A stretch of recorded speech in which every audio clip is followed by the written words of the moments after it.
Hola, mi nombre es Robert Mackenzie. La semana pasada, Milton Friedman, el distinguido economista, nos llevó a Hong Kong para mostrarnos las ventajas del mercado libre en el que él tiene gran fe. Esta semana Friedman nos llevará a diferentes partes del mundo como India, Japón y Europa, y así ver qué es lo que ocurre cuando el gobierno controla la economía y las actividades de su gente. Después de ver la película, regresaremos a la Biblioteca Hunter de la Universidad de Chicago y así continuar las discusiones acerca de las ideas de Milton Friedman.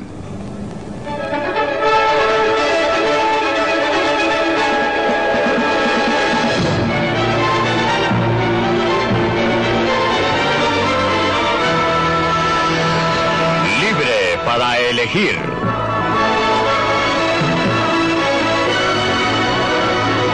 Punto de vista de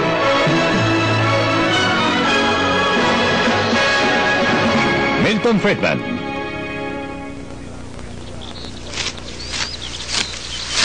La tiranía del control. Es época de cosecha y los agricultores japoneses recogen su cosecha para el mercado del arroz en Kioto.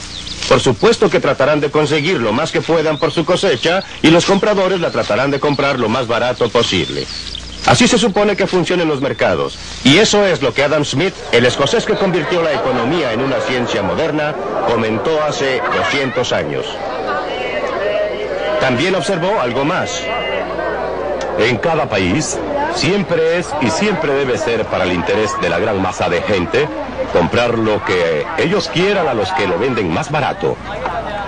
La proposición es tan obvia que parece ridículo molestarse en probarla, y nunca se habría cuestionado si acaso la sofistería interesada de los mercaderes y fabricantes no hubieran confundido al sentido común de la humanidad. Su interés en este respecto está directamente opuesto a aquel de la gran masa de gente. El destello de genio de Adam Smith fue ver cómo los precios que emergían en el mercado, el precio de los bienes, los salarios de los obreros, el costo del transporte, podían coordinar las actividades de millones de personas independientes desconocidas entre sí, sin que nadie les dijera lo que debían hacer.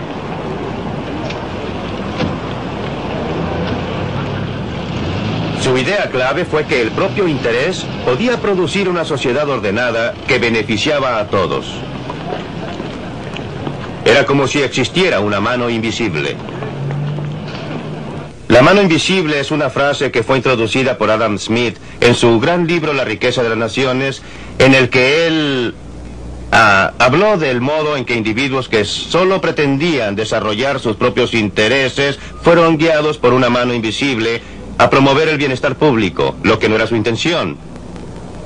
Él hablaba del mercado económico, del mercado en que la gente compra y vende. Y estaba indicando que a fin de que un carnicero o un panadero o un fabricante de velas pueda obtener una renta, tiene que producir algo que alguien quiera comprar y por consiguiente, en el proceso de promover sus propios intereses y preocuparse de sus propias utilidades, terminó sirviendo los intereses de sus clientes. Cuando Adam Smith publicó La riqueza de las naciones, la Gran Bretaña era todavía en general un lugar rural y plácido, pero la revolución industrial ya estaba comenzando y el estándar de vida estaba comenzando a mejorar.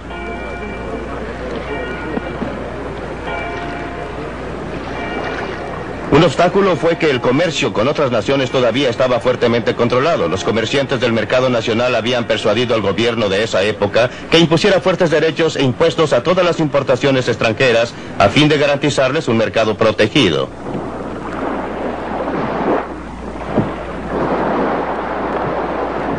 Uno de los resultados fue convertir a Gran Bretaña en una nación de violadores de la ley. El contrabando era un pasatiempo nacional. Brandy, vinos, tabaco y cualquier cosa que tuviera un alto derecho de aduana. Durante años los hombres de impuestos internos lucharon en una batalla que perdían a lo largo de las costas y ensenadas de las Islas Británicas. En 1846, después de años de discusiones y éxito parcial, los seguidores de Adam Smith finalmente persuadieron al Parlamento británico que eliminara todos los derechos sobre los bienes importados del exterior. Gran Bretaña inició un comercio totalmente libre, dando un impulso adicional al creciente estándar de vida.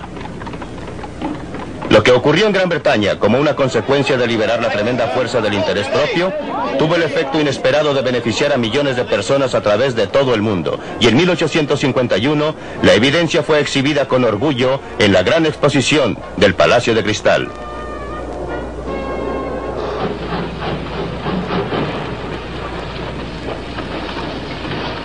El libre comercio permitió a Gran Bretaña convertirse en el lugar de trabajo del mundo.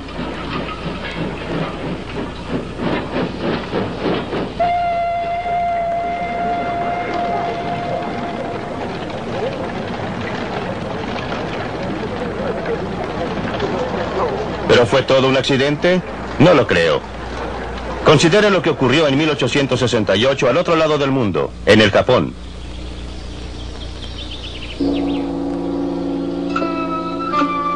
Durante los 300 años precedentes, los japoneses habían vivido en aislación casi completa.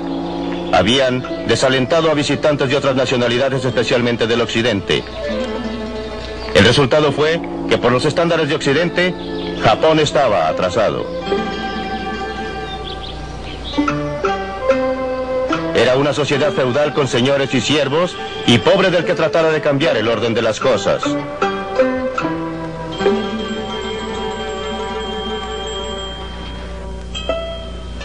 Las mujeres eran ciudadanos de tercera clase.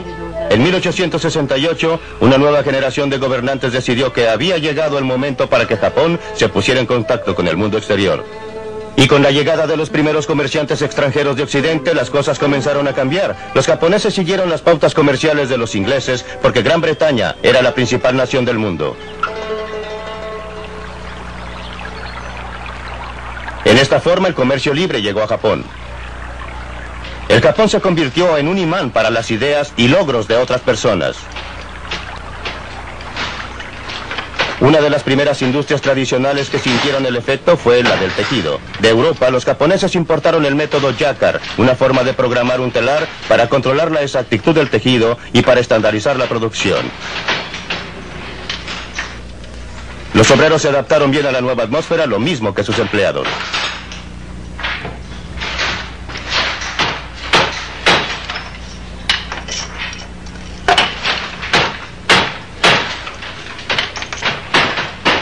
La adopción de técnicas de producción en masa significó que los obreros pudieran salirse de las industrias tradicionales e ingresar a las nuevas, todo lo cual contribuyó al auge del comercio.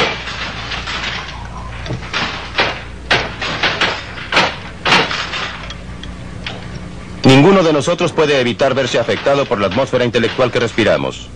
A mediados del siglo XIX, cuando el Japón terminó con su aislamiento autoimpuesto y entró a la edad moderna, nunca se le ocurrió a sus líderes seguir otro curso que aquel de la libre empresa y mercados libres. Esa era la atmósfera intelectual del momento, creada por el éxito de Gran Bretaña al aplicar los principios de Adam Smith. En 1948, cuando la India logró su independencia, sus líderes habían sido todos educados en Gran Bretaña.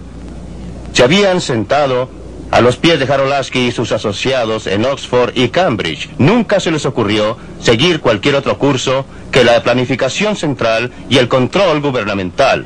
Era la atmósfera intelectual de la época.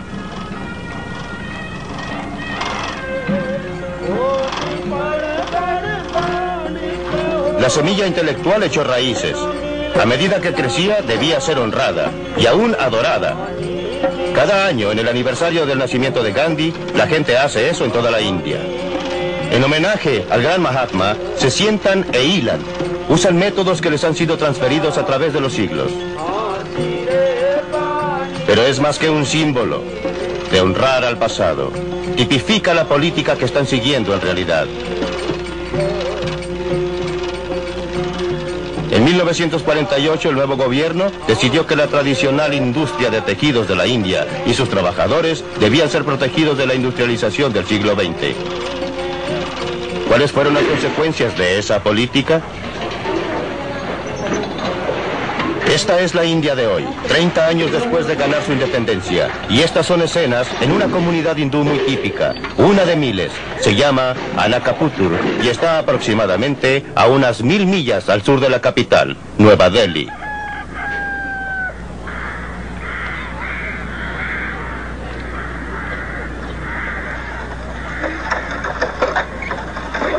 Esta no es la clase de vida que el gobierno tenía la intención de perpetuar. Al subsidiar el algodón, hilado por los aldeanos, y el género que tejen, hacen que sea difícil que se desarrolle la industria moderna.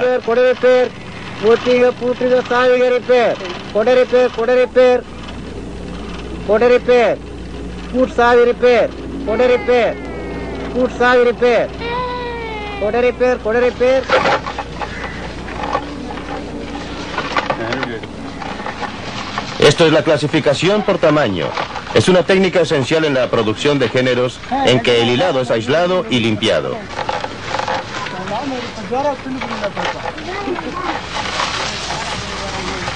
Una máquina moderna podría hacer lo mismo en 1/100º del tiempo. El resultado de la planificación gubernamental para modernizar la industria es que el número de telares manuales aproximadamente se duplicó en los primeros 30 años de la independencia de la India. Actualmente, en miles de aldeas a través de la India, el sonido de las manos puede escucharse desde temprano en la mañana hasta tarde en la noche.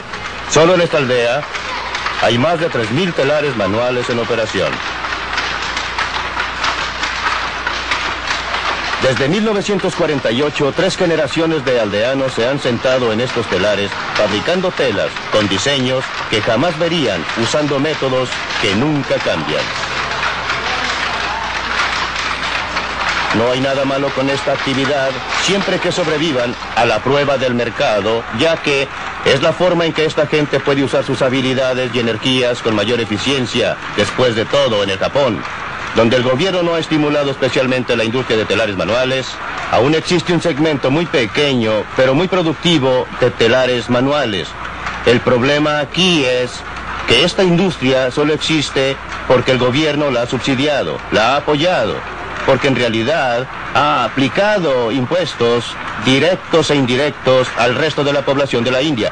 Gente que no está mejor de lo que esta está, a fin de permitir que continúe su actividad. Otras industrias, tanto industriales textiles como de una variedad de clases, han sido restringidas, limitadas. Se le ha impedido proporcionar empleo más productivo a fin de proporcionar lugar a esta industria. El efecto ha sido inhibir el desarrollo, impedir el crecimiento e impedir la actividad dinámica que en otra forma podría desarrollarse con las energías y habilidades del pueblo de la India.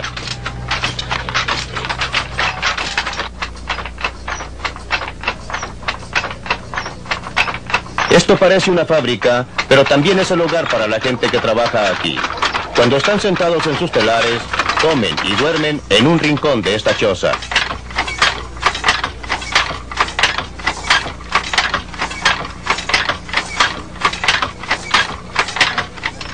A través del mundo, los gobiernos siempre declaran que están mirando hacia el futuro.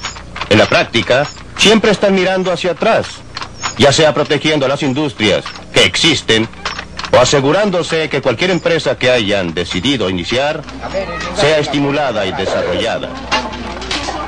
Esto ocurre a costa de la clase de desarrollo sano de industrias nuevas, dinámicas y capaces de adaptarse que indudablemente surgirían si se dejara operar libremente al mercado, si se permitiera separar las empresas no exitosas de las exitosas, desalentando a las no exitosas y estimulando a las exitosas.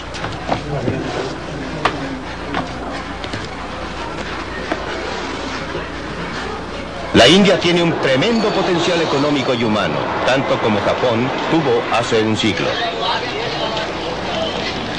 La tragedia humana es que en la India ese potencial ha sido sofocado por la camisa de fuerza impuesta por un gobierno paternalista que todo lo sabe. La planificación central, en la práctica, ha condenado a las masas de la India a la pobreza y a la miseria.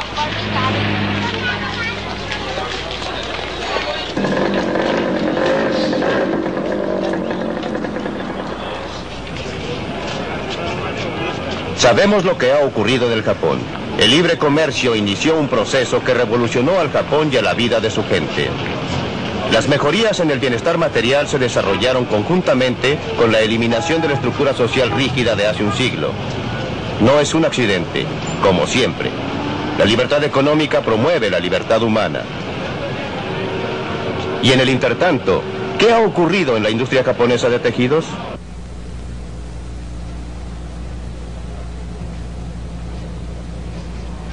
Así es como los textiles se originan en un galpón japonés de hilados hoy día. Un diseño del género es colocado en un tambor. A medida que gira, es escudriñado por un ojo eléctrico. Cada color, cada variación en el diseño y textura es transmitido fielmente a un computador.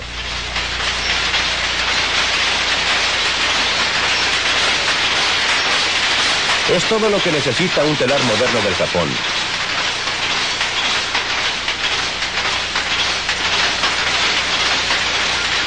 Este telar está equipado con artículos electrónicos que lo convierten en uno de los más sofisticados de su clase en el mundo. El género que produce es la mejor seda de su clase. Gracias a la rapidez y eficiencia de estas máquinas, el precio de la seda es competitivo. Los obreros son altamente capacitados y bien pagados. Con la nueva tecnología, hay muy pocas cosas que un telar como este no pueda producir. Esta pieza será el cinto de un traje de novia tradicional.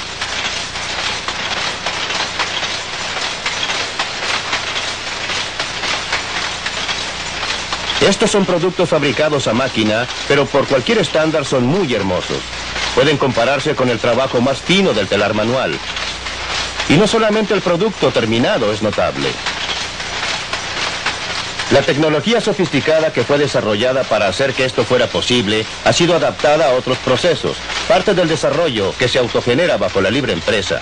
Y todo se deriva de una antigua industria tradicional, el hilado, que importó un nuevo método para controlar sus telares cuando el Japón adoptó el libre comercio hace más de un siglo. Pero aunque parezca increíble, muchos siguen manteniendo actualmente que no se puede dejar que los mercados operen libremente, que deben ser controlados por el gobierno. Este muelle está en Escocia. Un gobierno inglés, un gobierno socialista decidió que su papel era proteger aquí a los obreros contra la competencia. Y así en los astilleros Govan están construyendo estos buques para el gobierno polaco. A fin de obtener la orden de compra por el buque, el gobierno inglés está usando el dinero de muchos contribuyentes británicos para subsidiar el trabajo. En otras palabras, los ingleses están fabricando estos buques a fin de venderlos con pérdida a los polacos.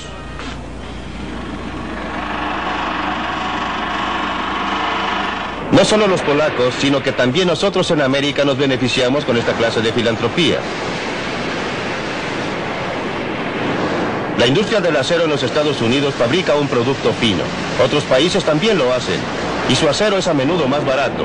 A veces porque sus contribuyentes lo subsidian. Así pues, ¿por qué no podría el consumidor norteamericano comprar acero donde lo pueda obtener más barato, en casa o en el extranjero? La industria norteamericana del acero ha trabajado mucho tratando de persuadirnos que no nos conviene comprar en el mercado barato. Urgieron al gobierno a restringir lo que ellos llaman competencia desleal, aunque por supuesto que reconocen que esto involucra algunos peligros. El dilema de pedir ayuda a nuestro gobierno en este problema de competencia desleal nos preocupa a muchos porque la espada en realidad corta en ambos sentidos. Pero creemos que lo que hemos tratado de hacer es muy diferente a la clase de participación gubernamental directa que ocurre en muchas de las naciones extranjeras a través del mundo, donde los gobiernos proporcionan asistencia financiera directa, ya sea en forma de propiedad o préstamos o subsidios en alguna u otra forma. Lo que hemos tratado de hacer es simplemente obtener que nuestro gobierno haga valer las leyes de los Estados Unidos contra la competencia desleal que siempre ha estado presente en los libros de los Estados Unidos. Hacemos una clara distinción entre eso y, por ejemplo, los varios cientos de millones de dólares que el gobierno francés ha concedido a las industrias francesas del acero, o que British Steel Corporation haya recibido 1.3 billones para inversiones de capital este año. Por eso, mientras nos molesta tener que intervenir con nuestro gobierno en lo que tradicionalmente creemos son prerrogativas de la libre empresa, y lo único que estamos pidiendo es que el gobierno aplique las leyes promulgadas por nuestro Congreso. No estoy muy seguro que en realidad sea muy diferente de pedir a alguien que arreste a alguna persona que cometió un crimen. No creo que se nos pueda acusar de ser reaccionarios si denunciamos a alguien que estaba robando a la policía si fuera una violación de una de las leyes de los Estados Unidos. Creemos que estamos haciendo exactamente lo mismo cuando iniciamos acciones contra productores extranjeros quienes creemos que están violando las leyes de los Estados Unidos.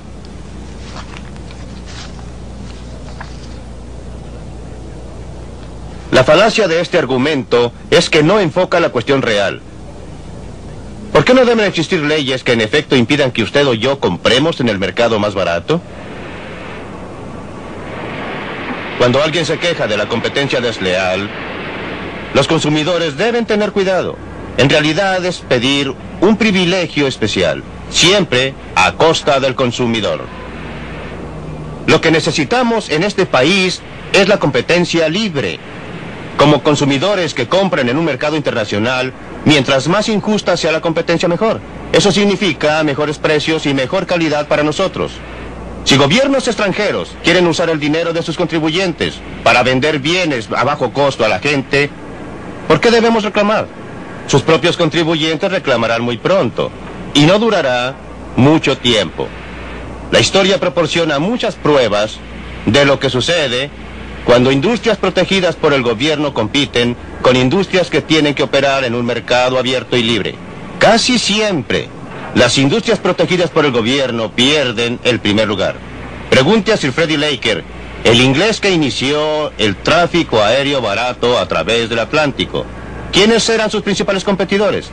Eran todas las líneas aéreas protegidas por el gobierno, financiadas por el gobierno y reguladas por el gobierno también. Le fue muy bien y ganó muchísimo dinero. Y usted y yo hemos obtenido viajes más baratos a través del Atlántico. Nada podría promover la salud a largo plazo de la industria del acero. Nada la convertiría en una industria más eficiente, lucrativa y productiva que si el gobierno de los Estados Unidos sacara sus manos de ahí, sin proporcionarle privilegios especiales ni imponiéndole restricciones especiales. Y lo que es cierto para la industria del acero, lo es para cada otra industria del país.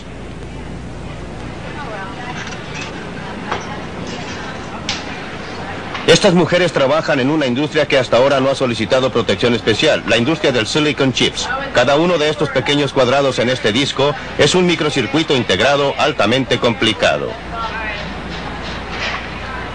Un técnico norteamericano los examina para descubrir defectos. Es un trabajo altamente especializado y ella ha tenido mucha capacitación.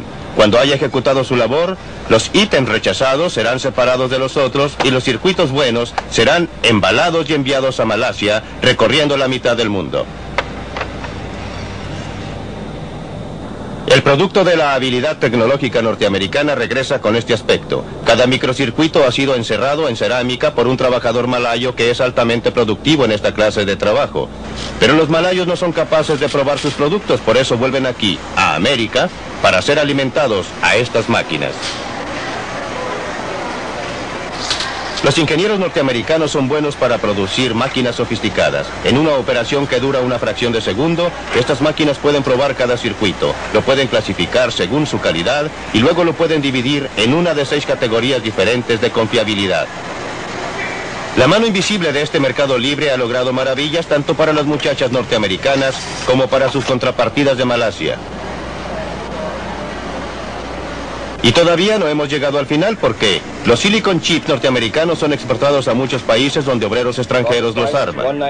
El producto final es luego devuelto a muchas tiendas, de modo que usted y yo, los consumidores, podemos beneficiarnos con calculadoras de $10, como también con muchos otros dispositivos electrónicos que hasta hace poco simplemente no existían.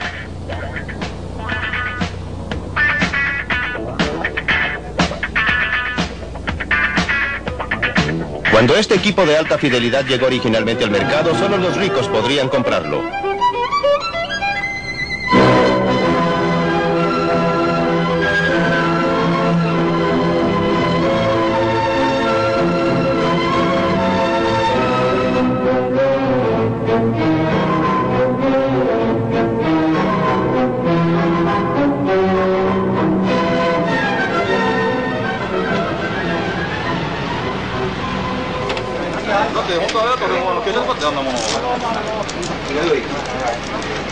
Pero aun cuando el mercado internacional del trabajo parece operar a beneficio de todos, la gente siempre alega contra él.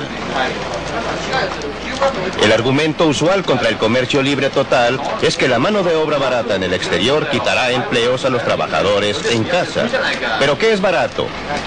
El obrero japonés es pagado en yens. El obrero norteamericano es pagado en dólares. ¿Cómo comparar el yen con el dólar? Necesitamos alguna forma de transformar a uno en el otro. Aquí es donde entra el tipo de cambio. El precio del yen en términos del dólar. Supongamos que a algún tipo de cambio los bienes japoneses son en general más baratos que los nuestros. Entonces estaremos comprando mucho más al Japón y vendiéndoles poco. ¿Pero qué harán los japoneses con los dólares extra que ganen? No quieren comprar mercaderías norteamericanas. Se supone que todas estas son caras. Quieren comprar mercaderías japonesas, pero para poder hacerlo necesitan yens. Llegarán llamadas de todas partes del mundo a lugares como este, ofreciendo comprar yens con dólares. Pero habrá más ofertas de comprar yens que de venderlos. A fin de tener clientes, aquellos que ofrecen comprar tendrán que elevar el precio. Subirá el precio del yen en términos de dólares. Como usted recuerda, eso ocurrió en 1977 y 1978. A fines de 1978 se requería un 50% más de dólares para comprar una cantidad de yens que un año antes. ¿Pero qué sucede cuando el precio de los yens sube en términos de los dólares? La mano de obra japonesa ya no es tan barata. Los bienes japoneses ya no son tan atractivos para los clientes americanos. Por otra parte, la mano de obra norteamericana ya no es tan cara para los japoneses. Las mercaderías norteamericanas son más atractivas para los japoneses. Les exportaremos más y les importaremos menos. Se crearán nuevos puestos en las industrias de exportación para reemplazar cualquier empleo que podrían haberse perdido en industrias que compiten con las importaciones. Así es como un mercado libre de cambios internacionales equilibra el comercio alrededor del mundo cuando se le permite operar.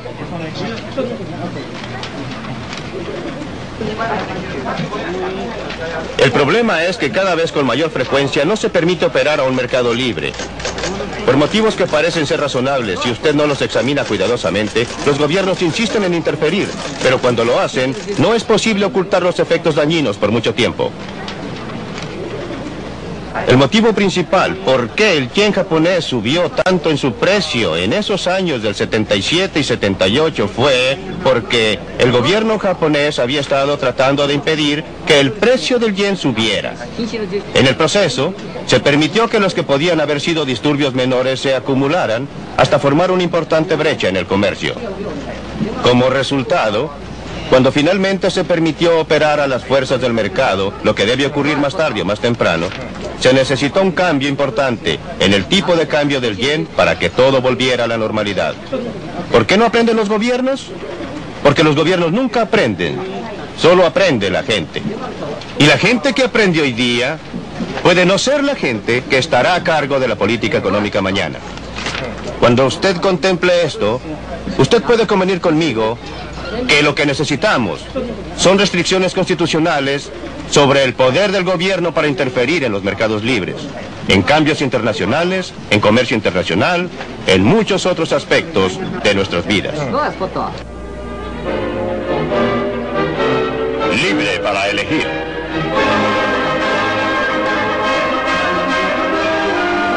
Pues bien, aquí en Chicago los invitados especiales que han estado viendo esta película pueden opinar.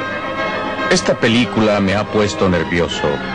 Existen consideraciones políticas, sociales y éticas que desgraciadamente no se reflejan en la filosofía económica expresada. Existe un sentimiento penetrante en esto de que el trabajador individual debe ser sacrificado para el bien general de toda la sociedad. Y yo no veo cómo se pueda sacrificar el bien general de los individuos para la sociedad, ya que la sociedad solo consiste en esos millones y millones de individuos agrupados. Y en ninguna parte se presta consideración alguna a los aspectos sociales y éticos de la fórmula de libre comercio que usted propicia. Obtengamos otros puntos de vista del grupo. ¿Cuál es su reacción, Dan Ransfeld, como hombre de negocios, a la idea expresada por Milton Friedman de que Norteamérica debe comprar en los mercados más baratos los bienes más baratos sin protegerse contra estos? Juré que jamás trataría de defender a Milton Friedman y no lo haré. Pero déjeme comentar primero las observaciones de Dick. Me preocupa oír que se invoquen argumentos sociales y morales en un tema como este. Porque me parece que la medida es lo que en realidad afecta al ser humano. Cada individuo debe preocuparse por la humanidad. Para un solo individuo que esté desempleado representa un 100% de desempleo. Y eso lo reconocemos, yo lo reconozco. Pero el mundo real es, si usted, como lo hizo la película, fuera a la India, y usted quiere ver las cosas que uno puede describir como inhumanas, como pobreza y problemas de seres humanos, ve que existen. Y la prueba debería ser, ¿qué resulta? ¿Qué proporcionará una circunstancia que será más que dinámica y más productiva en el mundo? Es verdad que a largo plazo estaríamos mejor con el comercio libre, estoy de acuerdo con Milton. Pero es el corto plazo el que importa, y es aquí donde existen problemas serios de ajuste. No hay duda de que los países en desarrollo necesitan acceso a mercados tales como los mercados norteamericanos. Y Norteamérica los necesita para exportar a fin de poder exportar más a los países en desarrollo. Las exportaciones norteamericanas a esos países aumentaron un 20% del total de exportaciones, un 30% durante los últimos 10 años. Pero el ajuste es importante porque lo que está ocurriendo actualmente es que no un grupo cualquiera de obreros está siendo afectado por este comercio. Son los obreros norteamericanos con mayores desventajas y menos privilegios los que están siendo afectados. Y generalmente son mujeres, miembros de las minorías, que trabajan en vestuario y en la electrónica.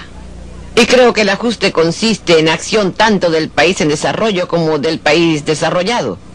Por ahora, consideremos el aspecto norteamericano. Por la parte norteamericana, los sindicatos y la industria deben dejar de discutir respecto a asuntos morales y deben organizarse. No puedo estar más de acuerdo con Helen. Creo que aquí está involucrado un problema muy válido de distribución de renta. Por cierto que la sociedad está mejor y los consumidores están mejor como resultado de importaciones más baratas y los apoyo, y aquí estoy totalmente de acuerdo con Milton. Pero si la incidencia del ajuste afecta a grupos desposeídos, entonces usted querría hacer algo al respecto, si esto realmente se convierte en un asunto ético. Pero la otra cosa que creo que Milton propone, con la cual estoy absolutamente en desacuerdo, es, supongo que los gobiernos extranjeros en realidad subsidien y promuevan activamente las exportaciones. Para usted, ¿se echaría usted para atrás simplemente y solo diría, vamos a estar mejor como resultado de esto? Yo no creo que esto considere el hecho de que todo el sistema internacional pueda quebrarse como resultado de lo que la gente considera como competencia desleal que emerge en economías pluralistas. Y creo que esto es lo que en realidad ustedes están comenzando a ver. Así pues, necesitamos algunas sanciones. Quiero decir, puedo recibir propiedad robada y estoy mejor. Por supuesto que estoy mejor. Pero si como resultado de esto estimulo el robo, creo que pocas personas estarían de acuerdo de que esto es algo de lo que uno en realidad querría preocuparse. Antes de dar la palabra a Friedman, ¿una reacción a los comentarios? Sí, en realidad para Don y para Helen. Don, usted eligió dejar de lado, o usted parece haber elegido dejar de lado las consideraciones sociales y éticas.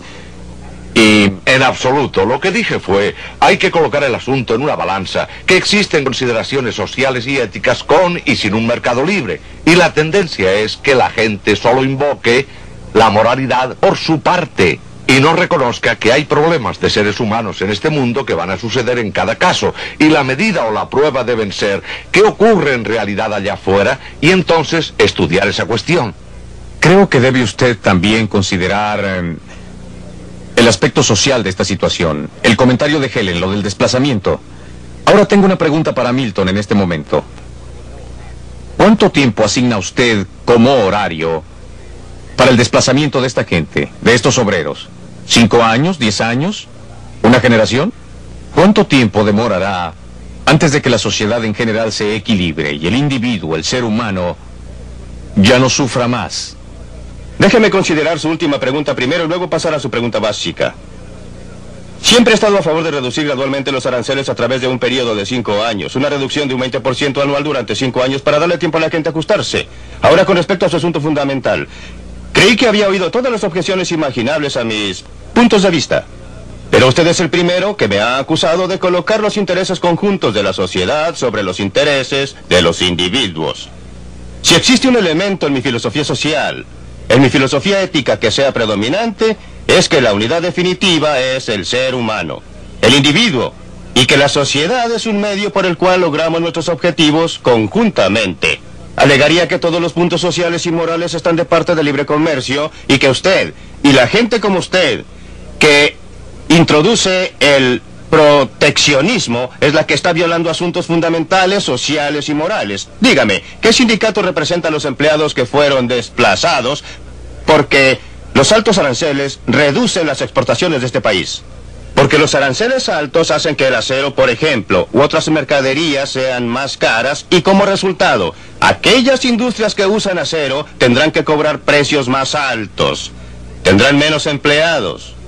Las industrias de exportación se desarrollarían para equilibrar las importaciones. ¿Qué sindicato le representa?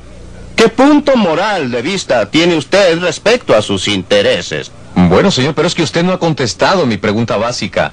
¿Durante qué periodo de tiempo?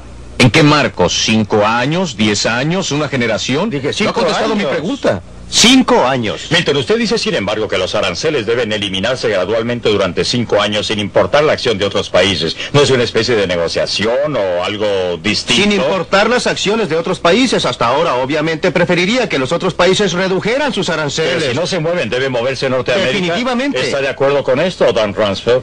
No estoy en contra del comercio recíproco. Su opinión. Usted está a favor No de estoy obtener en un contra. comercio recíproco, pero ¿está usted dispuesto a llegar allí unilateralmente? Sí. Sí. Me parece que probablemente vale la pena moverse en esa dirección. No sé dónde me detendría, yo no... Es un programa quinquenal, ¿lo acepta? Me parece que se obtiene acción hasta el punto que usted está haciendo algo que tiene sentido para los seres humanos.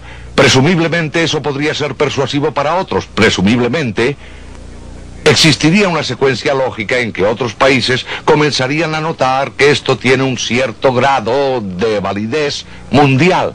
¿Ocurrirá esto, Helen? Siempre que usted haga algo por los obreros desplazados en el país en que fueron desplazados, porque si usted no hace nada por ellos, si no adopta alguna acción, y generalmente tiene que ser una acción gubernamental, habrá una reacción tan grande que estaremos de vuelta en los años 30 con la clase de cosas que ocurrieron debido al alto desempleo. Milton, aquí tiene un desafío directo. ¿Qué haría respecto a los trabajadores desplazados? ¿Dejaría que los desempleados fueran absorbidos por otros? Creo que usted tiene que separar, y debe separar nítidamente lo que hacemos respecto a gente afligida. ¿Y cómo manejamos el sistema industrial? No creo que deba existir un programa especial para obreros desplazados. Lo que debe existir, y todas las sociedades lo tienen, es algún mecanismo voluntario gubernamental que ayude a la gente afligida. Tenemos otro programa de esta serie que trata exactamente de ese asunto, en que me pronuncio, como usted sabe, a favor de un impuesto a la renta negativa como forma de hacerlo, pero creo que es un gran error tratar de relacionarlo directamente con los aranceles. Y el motivo es que mucha gente que está desplazada no tiene problemas. Muchos de ellos tienen buenas alternativas y algunos se benefician de ellas.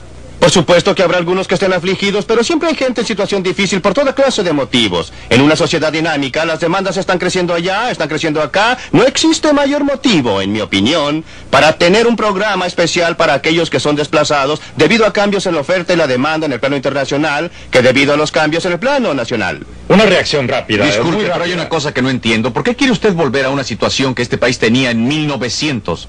¿Por qué quiere volver a la situación en que unos pocos controlan el destino económico de cada trabajador, hombre y mujer? Es exactamente lo contrario, señor Dixon. El mejor modo de limitar el control por parte de unos pocos es el comercio libre a nivel mundial. No existe medida alguna que haría más para evitar el desarrollo del monopolio privado, que un comercio libre completo sería mucho más efectivo que todos los juicios No, antimonopolios estoy en que se siguen desacuerdo en el mundo. total. Usted terminaría con una situación como en la película Rollerball, en que las corporaciones proyectaban sus esferas de influencia económica a través del mundo y controlaban todo. O sea que todo sería controlado por corporaciones. ¿Usted vio? La vi toda, señor. Perdóneme, usted vio la película de Hong Kong, ¿no es así? Sí, la vi. ¿Dónde están esas corporaciones ahí? Podríamos meternos a ese callejón y tener dificultades para salir. Movámonos a otro gran tema de la película. Es decir, que hablando en términos generales, los países del tercer mundo han cometido un error muy serio al convertirse en economías planificadas de comienzo a fin. Y para usar una frase en el caso de la India, la planificación central ha condenado a las masas de la India a la pobreza y a la miseria. Pues bien, ¿cuál es su reacción?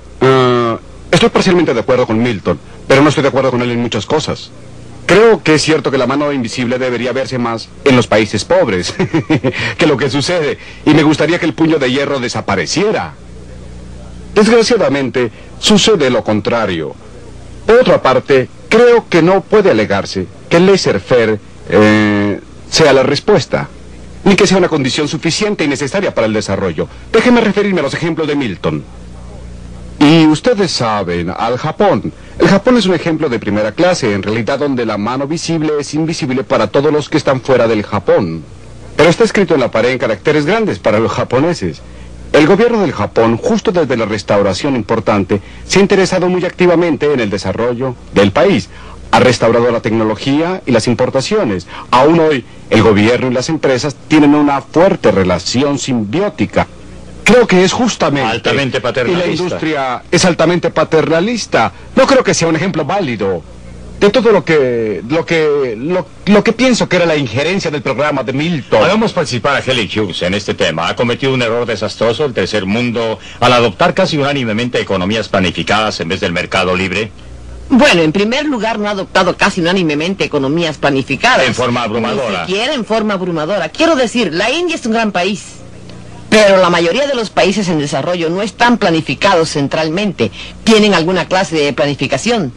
Y, en segundo lugar, algunos de los países que han tenido más éxito han tenido intervención gubernamental. Los mejores ejemplos son Taiwán, Corea, Brasil, Singapur y aún en Hong Kong, que a menudo es indicado como un ejemplo de falta de intervención gubernamental, aunque esto no es cierto. El gobierno de Hong Kong ha proporcionado la infraestructura, ha proporcionado los caminos, puertos y escuelas, y ha sido muy importante.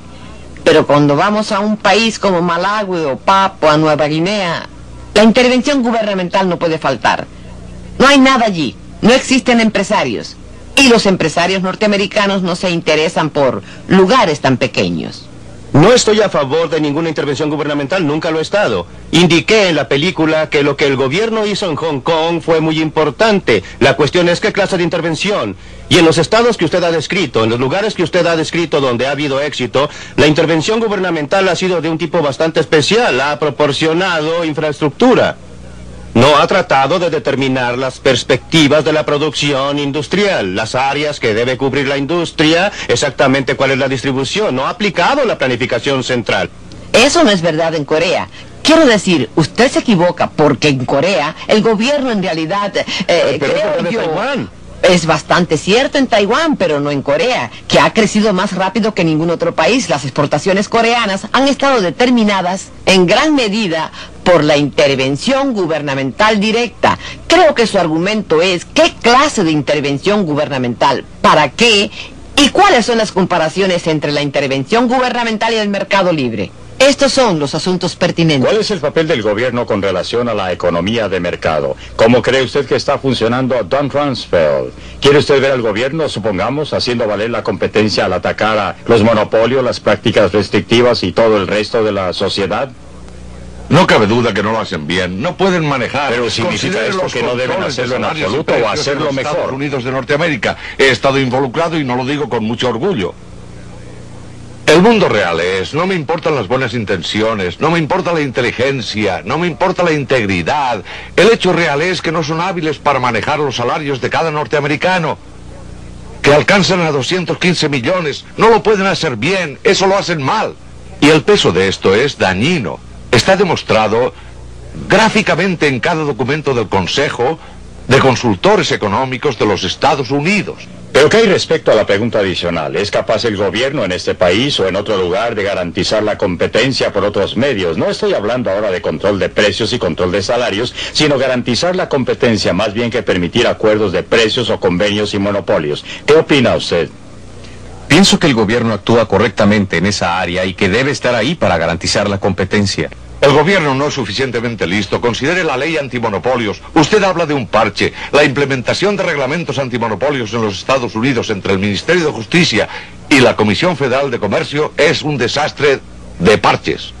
No tiene ninguna lógica. La gente no sabe qué hacer. Ellos no pueden obtener respuestas. Se les prohíben las fusiones y consolidaciones que serían muy sensatas desde el punto de vista del consumidor.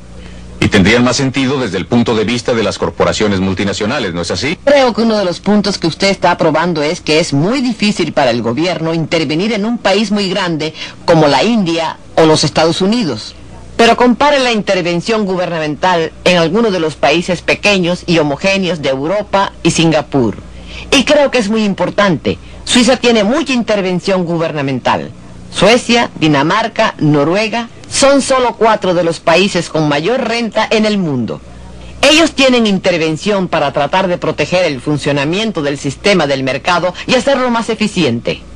Milton tiene absolutamente la razón de que si usted está hablando de planificación central, esta ha sido desastrosa. Definitivamente, en términos de haber establecido cuotas industriales, creo que no existe ninguna duda en la mente de cualquier persona que haya estudiado el problema. Durante los últimos 20 años, en la India también, sin duda. Al respecto, ¿no es así? No con respecto a la planificación centralizada, ¿no? Claro que no, la planificación centralizada. Está bien, también estuve ahí como consultor. Sí, al respecto estoy al lado de Los Ángeles. Por una serie de años. Se supone que soy amigo de Milton, lo cual es algo desastroso. Dar consejos es una cosa, que sean aceptados es diferente. Estoy muy de acuerdo con lo que dijo Helen Hughes, que mientras más homogéneo sea el país, menos daño hará el gobierno al intervenir. No creo que haga un bien positivo, simplemente creo que hace menos daño. Pero con relación a los antimonopolios, sí, estoy a favor de las leyes que hacen que los acuerdos y restricciones del comercio sean ilegales. ¿Sí? La mayoría del resto del aparato antimonopolio ha promovido los monopolios en vez de impedirlos. Si usted observa dónde existen elementos monopólicos en el mundo y en los Estados Unidos, incluyendo las multinacionales que usted quiere mencionar, en casi todos los casos, ese monopolio se originó por una concesión especial del gobierno. Y por consiguiente el problema no es cómo promueve la competencia el gobierno, sino cómo se impide al gobierno establecer monopolios. Ese es el problema real si usted mira al mundo real y no al prólogo o la redacción de las medidas antimonopólicas y leyes similares.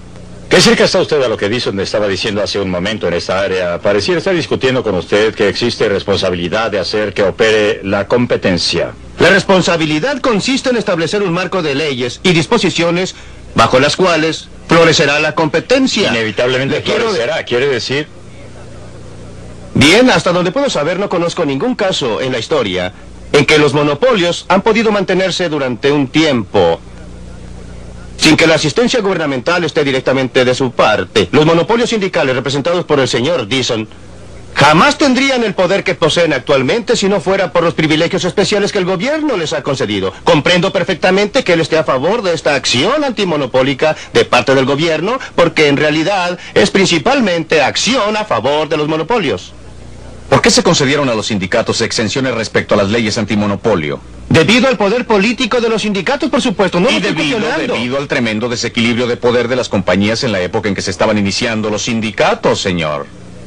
Hay una idea final cerca del término de su libreto que me gustaría considerar porque me pareció sumamente provocativa. Usted habló de la necesidad de restricciones constitucionales a los gobiernos para impedir que interfirieran en los mercados libres de cambios internacionales y en el comercio exterior. Pues bien, ¿qué tenía usted en mente, Milton, cuando dijo restricciones constitucionales? Yo lo que tengo en mente es si puedo persuadir al público, me gustaría que éste adoptara una enmienda constitucional estrictamente paralela a la prohibición constitucional del texto de la Constitución contra el gobierno central.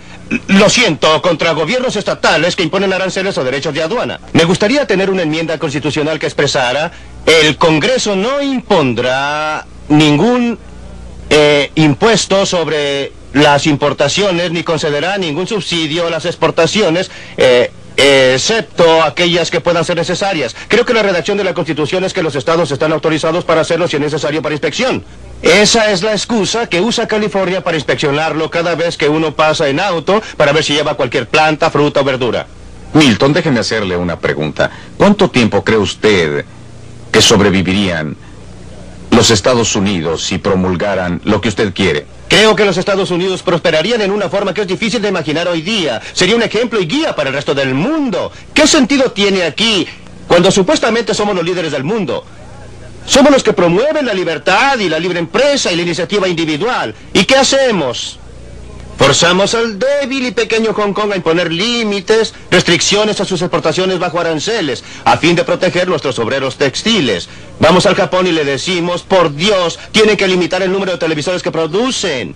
En vez de hacerlo, deberíamos estar dando un ejemplo al mundo, y si damos al mundo un ejemplo similar al que dio la Gran Bretaña al mundo en el siglo XIX, sería tremendo. tendría un impacto tremendo, fortalecería nuestra posición moral en el mundo, fortalecería nuestra posición ética en el mundo. En vez de dar dinero a los países subdesarrollados para producir productos que luego nos negamos a comprar y no los dejamos exportar a nosotros, estaríamos diciendo al resto del mundo: si usted produce algo y si usted puede producir algo y tener un mercado aquí, venga, estaremos encantados de comprarlo y produciremos cosas que ustedes puedan comprar. Esa es la clase de esquema que me gustaría que los Estados Unidos establecieran. ¿Están de acuerdo sus socios con eso? Jamás, es un... Jamás es una palabra larga, señor. Sí, tiene razón. Y usted debe saber Y uno distinguir nunca debe entre- decir jamás. No, los funcionarios de su sindicato no lo aceptarían. No estoy seguro mis socios, respecto a no, sus mis socios. socios tampoco lo aceptarían.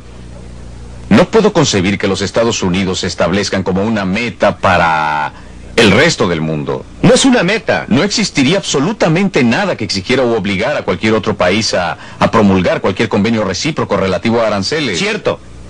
Y hasta el momento en que logren efectuar dumping en los Estados Unidos, y uso dumping en el sentido más amplio de la palabra, respecto a cualquier y todos los productos, ya sea subsidiado por el gobierno, por un gobierno extranjero, ya sea puesto allí debido a las instalaciones de fabricación de una corporación multinacional en un país extranjero, hasta que hayan logrado dejarnos absolutamente secos. ¿Drenándonos qué? Todos los bienes, señor. ¿Cómo? ¿Qué Bueno. harían con los dólares que obtengan? Pues lo comprarían todo, como lo están haciendo ahora. Si compraran Las totalmente. mejores tierras te la habrán dado. Ampliemos esto. Claro, sí. Respecto a este mismo argumento, un argumento de enmienda constitucional, nuestro amigo sindical nos ha informado que él no lo puede vender y no va a hacerlo. ¿Lo compraría el comercio? Oh, no, ellos, hablando... Hablando de vender, No estoy diciendo si lo aceptaría, no, el comercio ayudaría. No, cuando yo no hablo como un hombre de negocio, sino como un ex empleado gubernamental, cuando se presentaban proposiciones similares a esta, pues una de las cosas que la gente observa es que el gobierno, los comerciantes y trabajadores llegan al unísono diciendo: horror, horrores, está cayendo el cielo. Existen intereses comunes y la gente se acostumbra a lo que existe. Se ponen terriblemente conservadoras, saben operar el sistema en su forma actual, especialmente los grandes sindicatos y las grandes empresas. Y están muy satisfechas con esto. Pueden manejarlo bastante bien y cada vez que usted trata de aclarar cualquier clase de reglamento o restricción o intrusión del gobierno, filosóficamente lo apoyan, pero en el mundo práctico no quieren que usted cambie el ejercicio. Ya saben cómo manejar esto. ¿Para qué cambiarlo entonces y hacerlo más complicado? No, creo que usted obtendría una reacción como la que obtuvo de la compañía siderúrgica en televisión. ¿Y cuál sería la reacción internacional, según usted como economista internacional, suponiendo que Milton obtuviera su enmienda constitucional que tendría ese efecto? ¿Cómo reaccionarían a ella los otros países? Bien, creo que el ejemplo fundamental de Milton de por qué no ser como Inglaterra en el siglo XIX está equivocado. Gran Bretaña en el siglo XIX era el país industrializado. Estaba muy adelantado Muchas respecto a décadas. los otros. Adelantado en muchas décadas con respecto a todos los otros. Y estaba obteniendo utilidades mayores, una renta económica superior en su producción. Y lo estaba haciendo a un costo muy grande para los obreros de Gran Bretaña. Los obreros de Gran Bretaña fueron grandemente explotados bajo esas circunstancias y no queremos volver a eso. La situación internacional es mucho más compleja. Y los países, hay países con distintos niveles de desarrollo, países con sistemas sociales diferentes y países con objetivos sociales diferentes. Y por eso creo que la solución está mal fundada y es milenaria, es utópica. Creo que tenemos que considerar un proceso mucho más realista de discusiones, negociación, como ha ocurrido para llegar a donde vamos, sin dañar a la gente que paga por el ajuste, que básicamente son los obreros, no los economistas. ¿Puedo hacer un breve comentario? Sí. Me preocupa la discusión debido a la complejidad de las relaciones internacionales, que deben ser planificadas y administradas. Por definición, no somos capaces de administrar la economía mundial. En cada caso en que lo hemos tratado de hacer, las cosas no han resultado como se planeaban. Ni por un momento me disculpo por ser milenario, porque creo que a menos que sepamos a dónde nos queremos dirigir, los tímidos pasos que demos en esa dirección irán en dirección equivocada. Para ir en dirección correcta, debemos tener un objetivo, pero quiero estar seguro de registrar una muy fuerte objeción a la declaración hecha por Helen Hughes respecto a Inglaterra del siglo XIX. Creo que está simplemente equivocada. Los obreros no eran explotados. Los estudios que se han efectuado recientemente han demostrado una y otra vez que el siglo XIX fue un periodo en que el trabajador inglés común experimentó un alza muy sustancial y muy rápida en su estándar de vida. Inglaterra no estaba sola. Japón tuvo un comercio totalmente libre durante 30 años hasta la restauración importante. Japón no lo ha tenido en años recientes. Japón no es un ejemplo que yo citaría en los años más recientes, pero en sus primeros años tenía un comercio completamente libre. Por eso no creo que Inglaterra estuviera sola. Respecto a sus políticas, sus posibilidades, no es políticamente factible. ¿Por qué? Porque es solo para el interés general y no beneficia a nadie en particular. Cada uno de nosotros, fundamentalmente, se preocupa más de su papel como productor de un producto que como consumidor de 1000 y un productos. Los beneficios de un arancel son visibles. Mr. Dixon puede ver que sus obreros están protegidos. El daño causado por un arancel es invisible, se expande ampliamente. Hay gente que no tiene trabajo debido al arancel, pero no saben que no tienen empleos. Nadie los puede organizar. Todos los consumidores están pagando un poquito más por esto o aquello. No se dan cuenta que la razón por la que están pagando es debido al arancel. Los hombres de negocios nunca he estado ni estoy a favor de los negocios. Estoy a favor de la libre empresa, que es una cosa muy distinta. Y la razón por qué estoy a favor de la libre empresa... No me indique con el dedo al decir eso. No pretendía señalarlo, Don. Señalo a la comunidad de negocios porque usted es una excepción.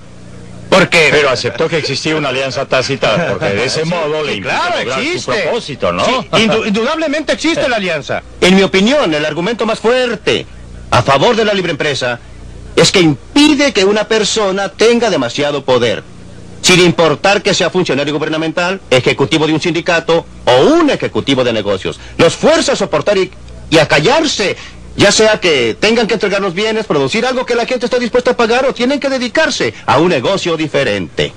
Hasta aquí llegaremos con la discusión esta semana y espero que estén con nosotros para el próximo episodio del Libre para Elegir.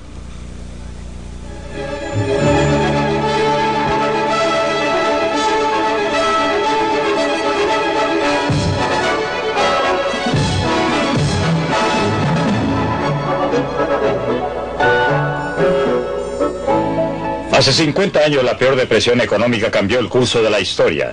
Tendría que haber pasado o pudo haber sido evitada. Por primera vez en televisión, Milton Friedman nos da sus opiniones acerca de estos desesperados días que dieron una nueva ruta al mundo. Eso será la próxima semana en Libre para Elegir. No se lo pierda. Libre para Elegir.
El contrabando era un pasatiempo nacional. Brandy, vinos, tabaco y cualquier cosa que tuviera un alto derecho de aduana. Durante años los hombres de impuestos internos lucharon en una batalla que perdían a lo largo de las costas y ensenadas de las Islas Británicas. En 1846, después de años de discusiones y éxito parcial, los seguidores de Adam Smith finalmente persuadieron al Parlamento británico que eliminara todos los derechos sobre los bienes importados del exterior. Gran Bretaña inició un comercio totalmente libre, dando un impulso adicional al creciente estándar de vida. Lo que ocurrió en Gran Bretaña como una consecuencia de liberar la tremenda fuerza del interés propio, tuvo el efecto inesperado de beneficiar a millones de personas a través de todo el mundo. Y en 1851, la evidencia fue exhibida con orgullo en la gran exposición del Palacio de Cristal.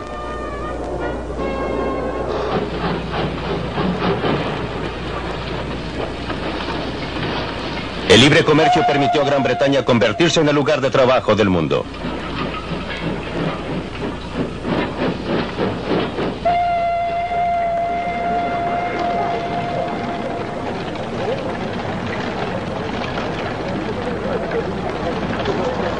¿Pero fue todo un accidente? No lo creo. Considere lo que ocurrió en 1868 al otro lado del mundo, en el Japón.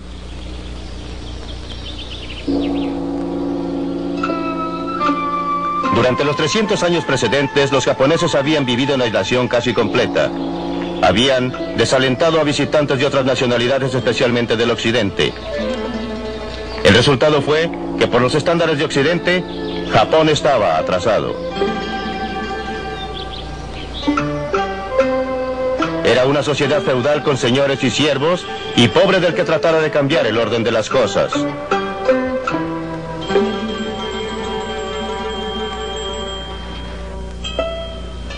Las mujeres eran ciudadanos de tercera clase. En 1868, una nueva generación de gobernantes decidió que había llegado el momento para que Japón se pusiera en contacto con el mundo exterior. Y con la llegada... Su interés en este respecto está directamente opuesto a aquel de la gran masa de gente. El destello de genio de Adam Smith fue ver cómo los precios que emergían en el mercado, el precio de los bienes, los salarios de los obreros, el costo del transporte, podían coordinar las actividades de millones de personas independientes desconocidas entre sí, sin que nadie les dijera lo que debían hacer.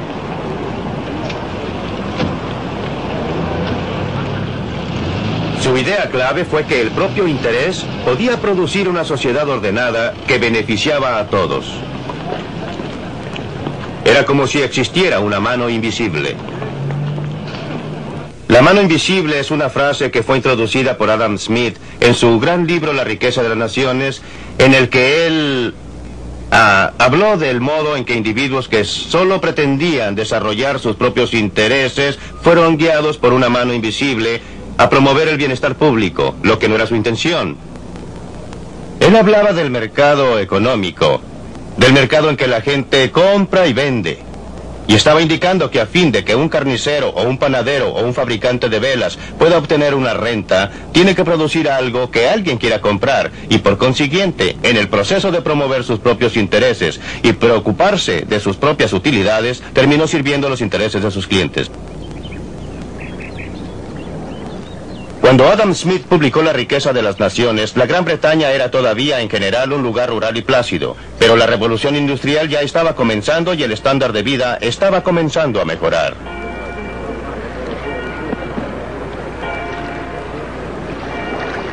Un obstáculo fue que el comercio con otras naciones todavía estaba fuertemente controlado. Los comerciantes del mercado nacional habían persuadido al gobierno de esa época que impusiera fuertes derechos e impuestos a todas las importaciones extranjeras a fin de garantizarles un mercado protegido.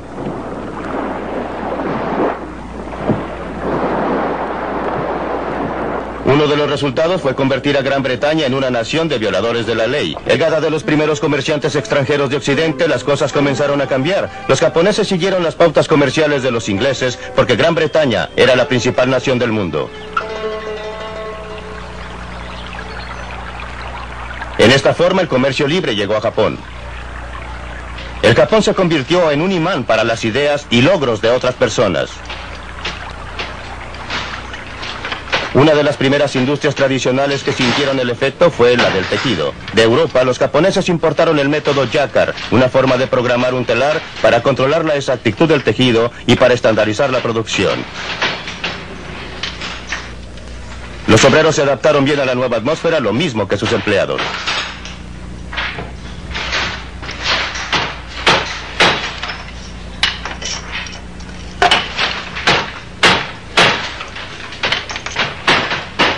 La adopción de técnicas de producción en masa significó que los obreros pudieran salirse de las industrias tradicionales e ingresar a las nuevas, todo lo cual contribuyó al auge del comercio.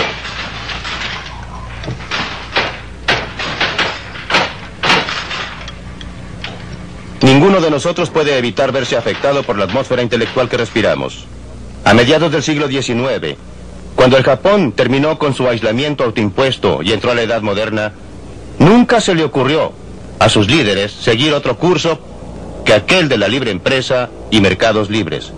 Esa era la atmósfera intelectual del momento, creada por el éxito de Gran Bretaña al aplicar los principios de Adam Smith. En 1948, cuando la India logró su independencia, sus líderes habían sido todos educados en Gran Bretaña. Se habían sentado a los pies de Harold Lasky y sus asociados en Oxford y Cambridge. Nunca se les ocurrió seguir cualquier otro curso que la planificación central y el control gubernamental. Era la atmósfera intelectual de la época.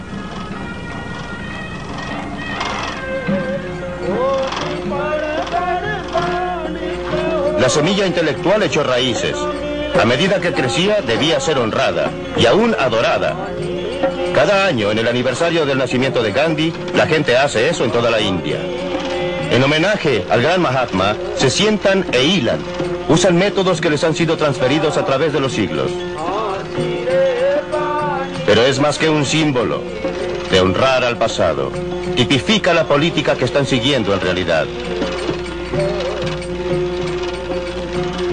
En 1948 el nuevo gobierno decidió que la tradicional industria de tejidos de la India y sus trabajadores debían ser protegidos de la industrialización del siglo XX. ¿Cuáles fueron las consecuencias de esa política? Esta es la India de hoy, 30 años después de ganar su independencia. Y estas son escenas en una comunidad hindú muy típica, una de miles. Se llama Anakaputur y está aproximadamente a unas 1000 millas al sur de la capital, Nueva Delhi.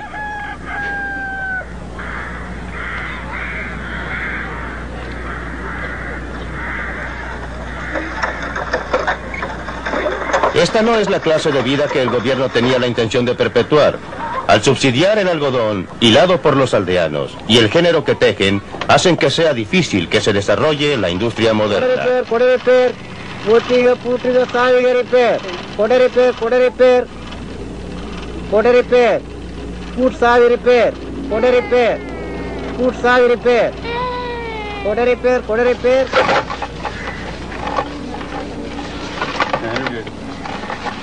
Esto es la clasificación por tamaño. Es una técnica esencial en la producción de géneros en que el hilado es aislado y limpiado.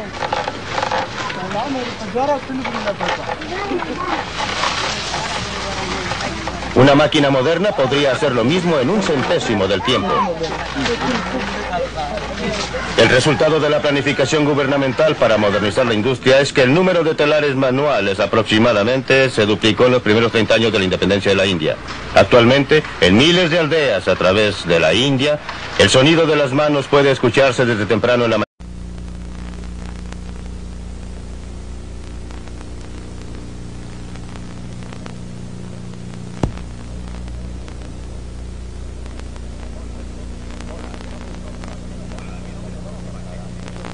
Hola, mi nombre es Robert Mackenzie.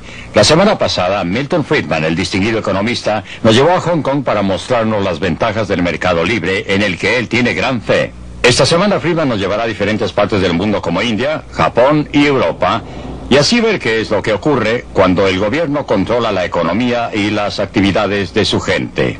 Después de ver la película, regresaremos a la Biblioteca Hunter de la Universidad de Chicago y así continuar las discusiones acerca de las ideas de Milton Friedman.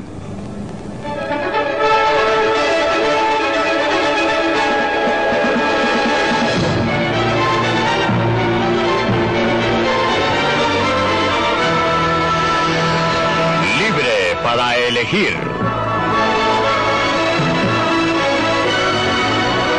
Desde el punto de vista de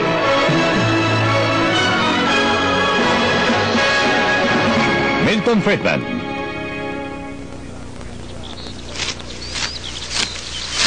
La tiranía del control. Es época de cosecha y los agricultores japoneses recogen su cosecha para el mercado del arroz en Kioto.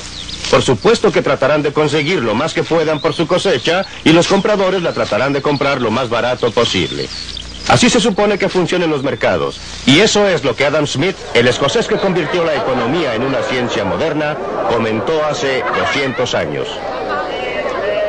También observó algo más. En cada país, siempre es y siempre debe ser para el interés de la gran masa de gente comprar lo que ellos quieran a los que lo venden más barato. La proposición es tan obvia que parece ridículo molestarse en probarla. Y nunca se habría cuestionado si acaso la sofistería interesada de los mercaderes y fabricantes no hubieran confundido al sentido común de la humanidad.